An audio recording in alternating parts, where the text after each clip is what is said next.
Hello everyone, this is Jordan Berry, Instructional Designer at Hack, and this video is designed to provide you with an overview of Zoom and its basic functions while in a session with your students and other participants. All right, so the first thing we're going to do here is log into Zoom through your MyHack account.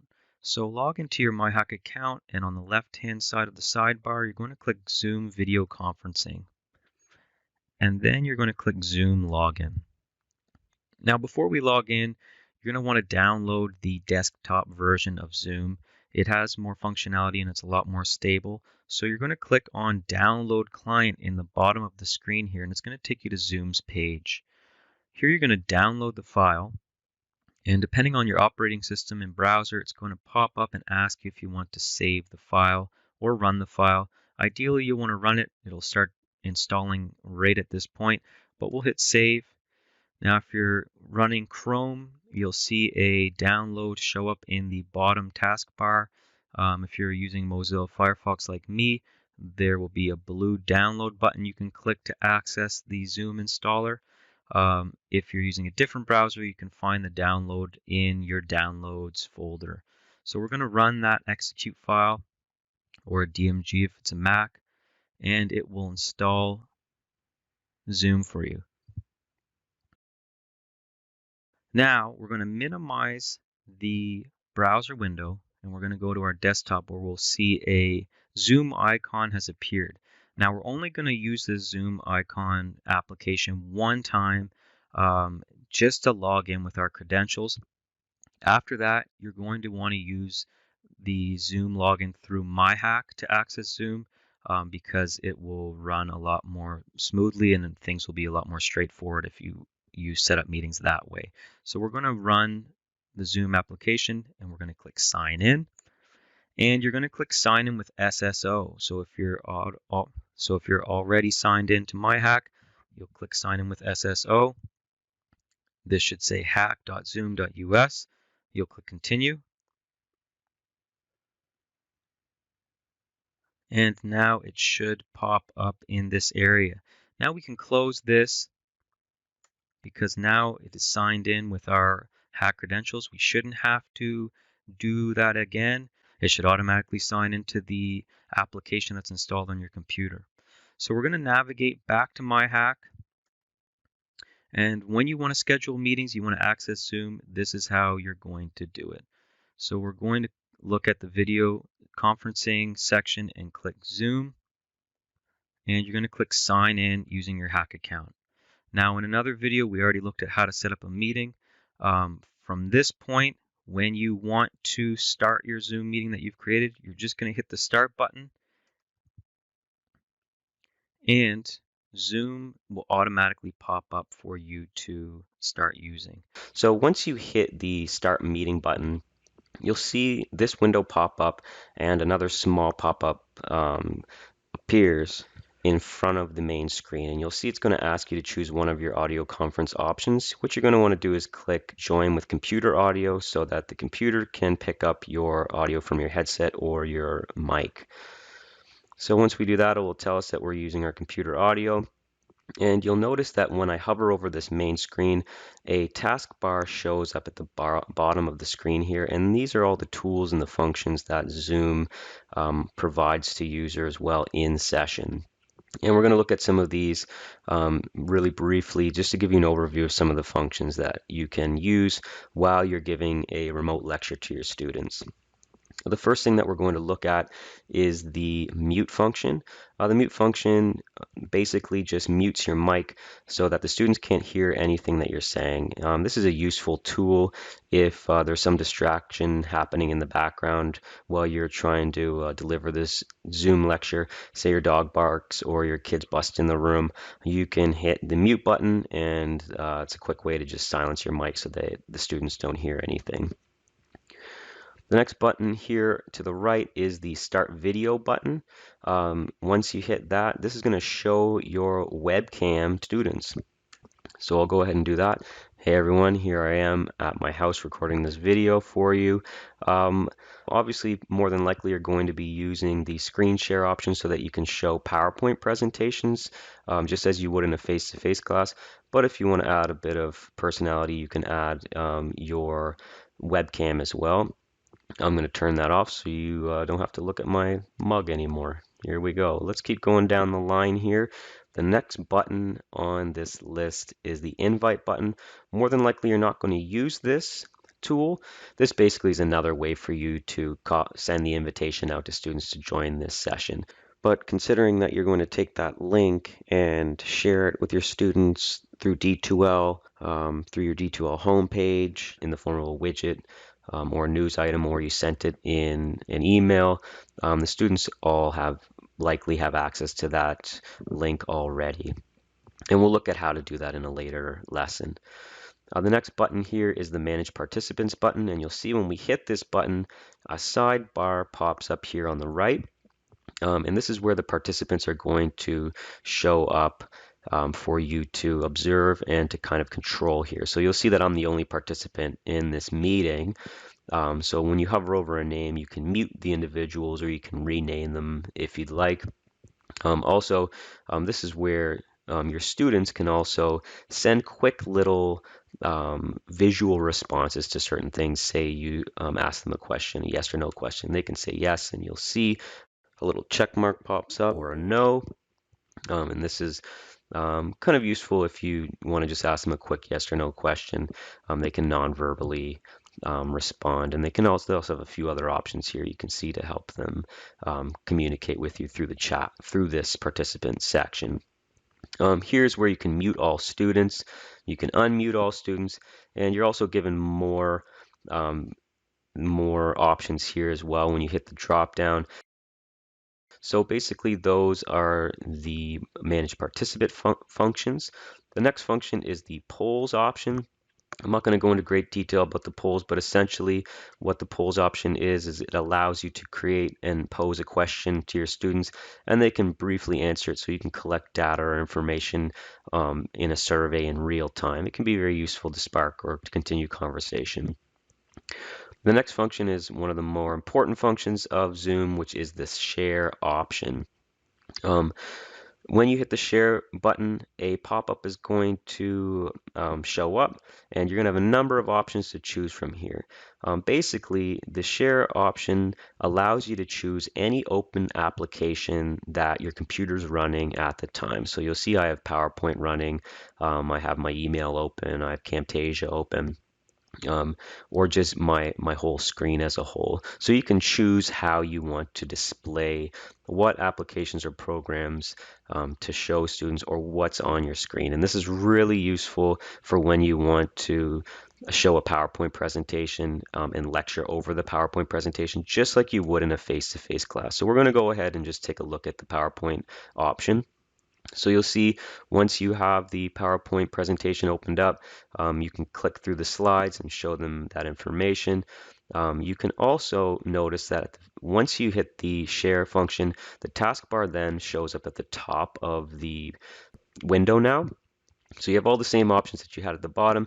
It now just shows up at the top when you are sharing your screen. All right, so you can do all the same things you could, and there's an extra added option, which is annotate, which can be really useful if you have a slide open that you want to annotate on, say using a math problem, or you want to highlight or annotate any text. It's a really good tool for kind of drawing attention to certain areas of the PowerPoint. And again, all these options pop up when you start to annotate too. So go ahead and play with those options to see what you can do with the share screen option. So we'll clear all the drawings just to show you here. We'll stop the share just to show you another share option that is available. We'll hit share again. You'll see that there's a whiteboard option, and this is very much similar to using a whiteboard in a face-to-face classroom. It's just a blank white background, and you can write or draw or doodle or add notes to this section for students to see to kind of enhance your lectures as well. Another option here that's really useful is the chat function. So when you hit that, the sidebar opens up here again. And down here is where you can send a message to all the participants in the class. So you type and press enter, and it pops up for everyone to see. Now, if you want to send a message just to one student, you can hit this little everyone drop down, and you can select the students that you want to only receive those messages. Additionally, in this section, you can send a file for students out to see. Also, this is a great place to send out links that students can access, maybe articles or important documents that you want to share with them as well. Next button on the taskbar is a record button. We're not going to go into great detail about how that works because we're going to look at that in another video or another section here. So just hold on the record, but basically that allows us to record our home Zoom session. The last one is another great tool. Again, we're not going to look at this section in great detail, this tool in great detail, but it allows you to set up breakout rooms. So if you have a number of students in your class and you want to send them into small groups to discuss or problem solve, you can press that button, and you'll come up with a number of options about how you want to assign the participants into a certain number of rooms, and you can have it done automatically or manually and create those rooms. And it kind of simulates a small group environment within your class. It's a pretty neat way to kind of mimic what you would do in your actual face-to-face classroom. So once you're done, you're going to hit the end meeting button, and you can end the meeting for everyone, or you can just leave the meeting yourself. And that's it. That's it in a nutshell. So again, if you're looking for any additional information or help, there's a ton of resources online. We have information stored in the RTR, and you can reach out to any instructional designer and we'll give you a hand with anything that you need. Good luck. So that is a basic overview of functions within a Zoom session. Are there any questions that appeared up in the chat? I know we don't have a lot of time until the next session, but maybe I can field a couple questions. A few.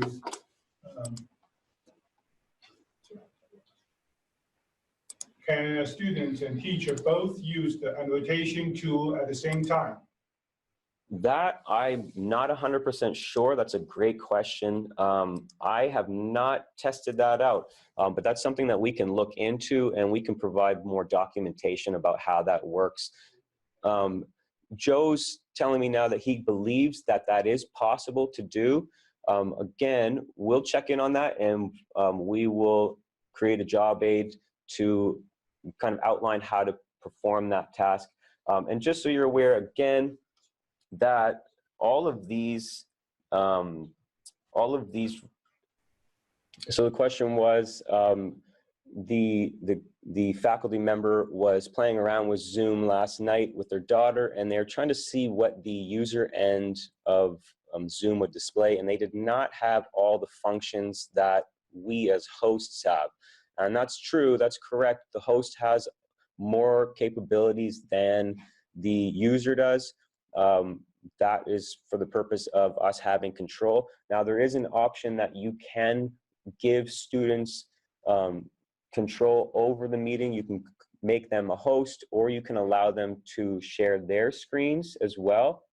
And that's something that we can look into providing further training for as well. Can we use the polls for pop quizzes?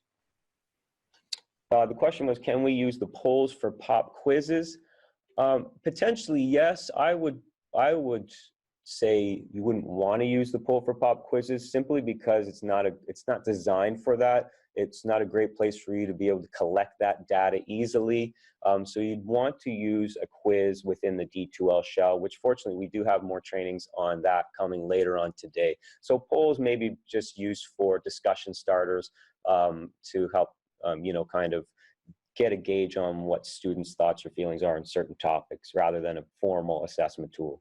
Are poll results saved somewhere? That I'm, again, not 100% sure about saving poll results. I'm getting a no from Joe in the back. No. Poll results are, the polls are just for those quick spot checks to keep things moving along. They're not meant to be recorded or used as an assessment. Okay, I'm not sure if you heard that, but Joe reiterated that no, that poll results are meant just to be a quick spot check. and not really meant to be recorded and used for formal assessments. What does it mean if we don't have the post and breakout buttons? Can you repeat that? What does it mean if we don't have the post and breakout buttons?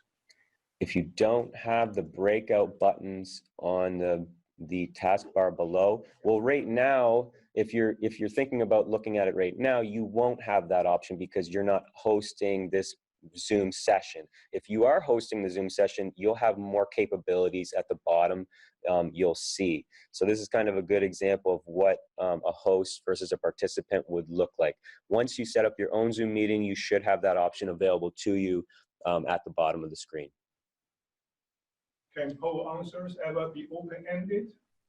Can poll answers ever be open-ended?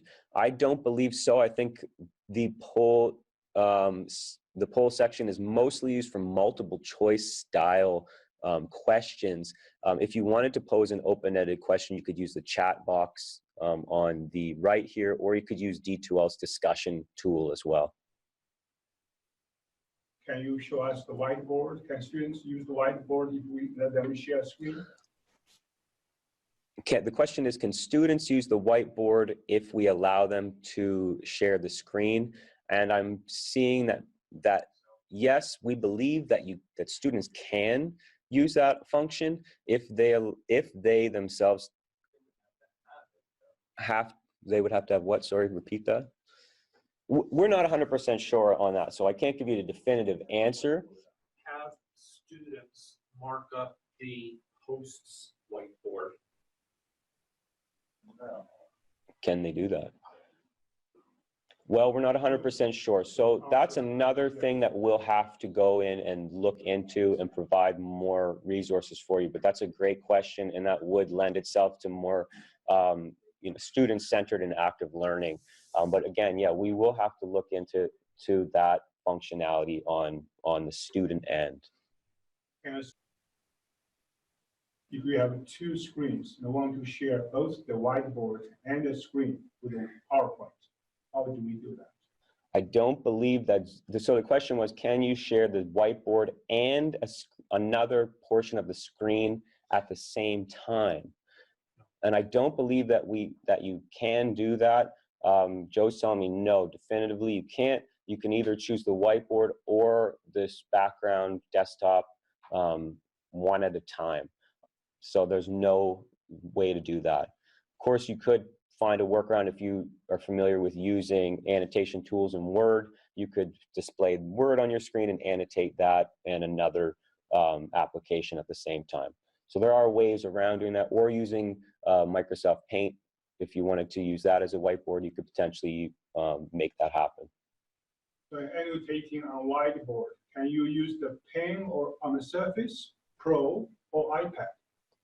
Yeah, so the question was, when you're annotating, can you use a pen on a Surface tablet or an iPad? And Chi-Tran just checked this out yesterday and confirmed that yes, you can do that.